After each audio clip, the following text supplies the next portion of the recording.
Dear friends of the telephoto channel and greetings to all new viewers. In today's episode, I'm gonna be reviewing a fun Fuji lens for you. The Fujinon XC 50 to 230mm f equals 4.5 to 6.7 zoom lens. Indeed, it's going all the way to 230mm. Impressive, right? In front of a crop sensor Fuji camera, this will behave as a 345mm full frame equivalent. So you'd be tempted to pick it up for real telephoto work. But is it going to be up to the task? Let's see.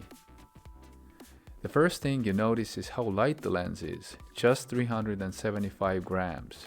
Yes, it feels plastic and hollow. The mount is also plastic, no metal to be seen anywhere. Even if materials are not expensive, Fuji usually has a way to make things work. I'm a believer anyway. The lens does not have an aperture ring. Aperture is controlled by the camera body. It doesn't have any buttons either, just the focal length markings. The filter size is 58 and the lens comes with a nice and deep hood. The lens elongates from over 11 centimeters to almost 18 centimeters when going from the widest angle to the extreme telephoto. Turning the lens feels alright. It's not worse than any other plastic lenses, maybe even above average a bit. The aperture range is 4.5 to 6.7. Most photographers would now discard this lens as a non-viable option. They'd say that this is only usable in the brightest of conditions and you should forget about any reasonable bokeh with this lens. Not good, they'd say. I, on the other hand, don't want to say it so quickly.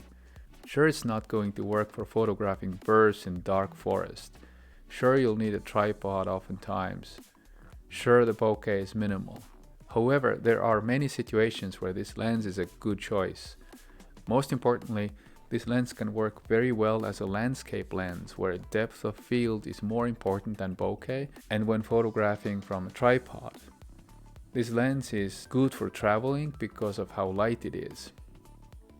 The ultimate test for a lens is image quality that it can produce. The images I'm showing were taken with this lens in front of Fujifilm X-T30 and I was very happy with the results. The images you get out of this lens are very usable. Many have superb quality. Fuji is doing something right here again. As with any zoom lens, it makes sense to avoid the very limit. You typically not go over about 180 or 200 if the lens goes to 230mm.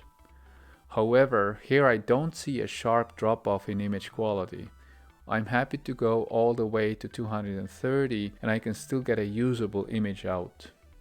I must say that I like what I'm seeing. I was not at all impressed with a similar zoom lens costing about the same from another major manufacturer. But this Fuji can be a keeper.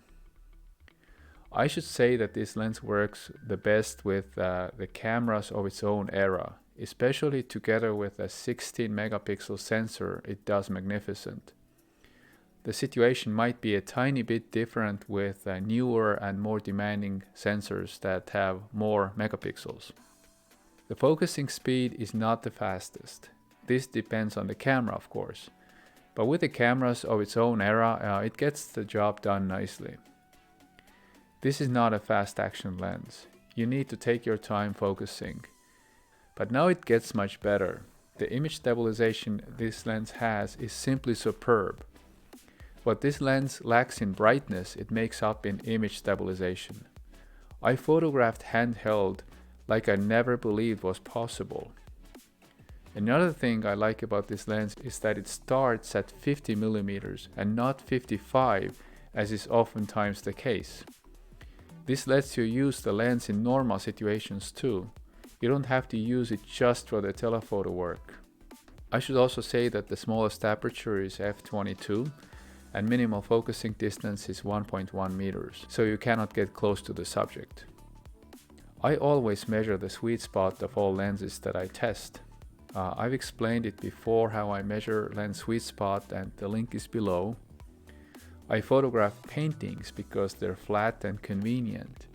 I measured the lens sweet spot at 50, 67, 95, 165 and 230 millimeters. At the widest angle of 50 millimeters and 67 millimeters, the sweet spot is at f equals 10. At 95 and 165 millimeters, it shifts to f equals 13. At the extreme telephoto of 230, it's as high as f equals 16. This is where you're sure to have diffraction as well. The graphs appear relatively flat and the sweet spot is usually not very sharply defined.